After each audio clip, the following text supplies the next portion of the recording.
Hello అండి, అందరికీ నమస్కారం. Welcome back to our channel Anshu creations 1508. So ఈరోజు వీడియోలో అయితే సొరకాయ అప్పాలు ఏ విధంగా తయారు చేయాలండి ఈ వీడియోలో చూపించబోతున్నాను. ఈ సొరకాయ చూసారు కదా, మా ఇంటి దగ్గర నుంచి పంపించారండి. ఎంత లేతగా ఉందంటే అంత లేతగా ఉంది.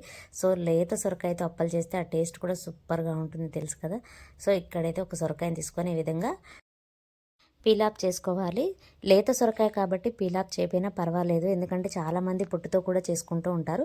కాకపోతే నేను ఎప్పుడు పొట్టు తీసేసే చేస్తూ ఉంటాను అనమాట. ఈ విధంగా పొట్టు తీసేసిన తర్వాత మనకి కొబ్బరి తురిమేది కానివ్వండి, లేకపోతే ఈ విధంగా సొరకాయ తురిమేది ఉంటుంది కదా, దాంతో ఈ విధంగా సొరకాయనంతా తురుముకొని పెట్టుకోవాలి. ఇక్కడ వచ్చేసి పచ్చిమిర్చి, అలాగే కరివేపాకు, కొద్దిగా జీలకర్ర, వెల్లుల్లి వేసుకొని ఇవంతా కచ్చాపచ్చగా గ్రైండ్ చేసుకోవాలి. ఈ విధంగా కచ్చాపచ్చా గ్రైండ్ చేసుకున్న తర్వాత మనం ముందుగానే తురిమి పెట్టుకున్న ఈ సొరకాయ తురుములో వేసుకోవాలి. అలాగే కొద్దిగా అల్లం వెల్లుల్లి పేస్ట్, అలాగే 1 టేబుల్ స్పూన్ వరకు నువ్వులు, 1/2 టేబుల్ స్పూన్ వరకు వాము, అలాగే టేస్ట్కి తగినంతగా సాల్ట్ వేసుకోవాలి. మనకి పిండిలో ఎంతవరకు అయితే సరిపోతుందో చూసుకుంటూ వేసుకోవాలి. ఇదంతా సొరకాయ తురుముకు పట్టేలాగా కలుపుకోవాలి. ఇప్పుడు కొద్దిగా బియ్య పిండిని యాడ్ చేసుకుంటూ ఈ పిండి మొత్తం ఈ సొరకాయ తురుములో కలిసేలాగా కలుపుకోవాలి. వాటర్ అయితే ఏమీ యాడ్ చేయట్లేదు, ఎందుకంటే లేత సొరకాయ కాబట్టి వాటర్ ఏమీ వేయకుండా ఈ పిండిని అలాగే ఈ సొరకాయ తురుము కలిసేలాగా పిండిని పోసుకుంటూ కలుపుకోవాలి. ఒకవేళ సొరకాయ తురుము వాటర్ సరిపోకపోతే వాటర్ కూడా యాడ్ చేసుకోవచ్చు సపరేట్గా. సో నాకైతే ఈ పిండి కలిసేంత వరకు ఈ తురుములోనే కలుపుకున్నాను అనమాట. ఫైనల్గా అయితే పిండి రెడీ అయిపోయిందండి. ఇప్పుడు చిన్న చిన్న ఉండల్లాగా చేసుకొని ఈ విధంగా మనకి టవల్స్ కానీ కాటన్ క్లాత్ ఏది ఉన్నా సరే దీనిపైన పిండిని పెట్టుకుంటూ ఆయిల్ తీసుకొని ఆయిల్ అద్దుకుంటూ మనకు కావాల్సిన సైజులో అయితే ఈ సొరకాయ అప్పాలని ఒత్తుకోవాలి.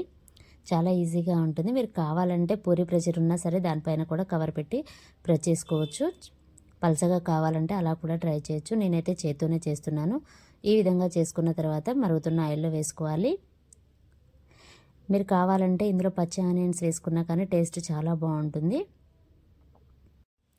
ఈ అప్పాలను 2 వైపులా మంచి కలర్ వచ్చేంత వరకు కాల్చుకోవాలి, కానీ టేస్ట్ మాత్రం చాలా బాగుంటుంది.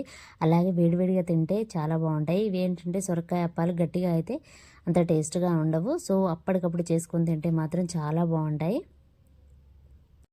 ఇప్పుడు మెయిన్గా ఏంటంటే ఊర్లో సొరకాయలు ఎక్కువగా దొరుకుతూ ఉంటాయి, సీజన్ కాబట్టి చాలా దొరుకుతూ ఉంటాయి. ఆ టేస్ట్ కూడా బాగుంటుంది ఊర్లో చెట్లకు కాసినవైతే.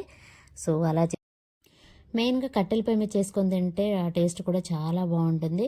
పెళ్లి కాకముందు అయితే ఊర్లో సొరకాయలు ఎక్కువగా ఉంటాయి కాబట్టి 2 రోజులకు ఒకసారి చేసుకొని తినేదాన్ని అనమాట. సో ఇప్పుడు అంత టైము లేదు, ఈ సొరకాయలు కూడా అంతగా ఏమీ దొరకడం లేదు. సో ఇదేనమాట సొరకాయ అప్పాలు. నచ్చిన వాళ్ళు ట్రై చేయండి. సో ఇదేనండి ఈరోజు వీడియో. ఈ వీడియో కనుక మీకు నచ్చినట్లయితే ప్లీజ్ లైక్ చేయండి, షేర్ చేయండి, కామెంట్ చేయండి, అలాగే సబ్స్క్రైబ్ కూడా చేయండి. Thanks for watching.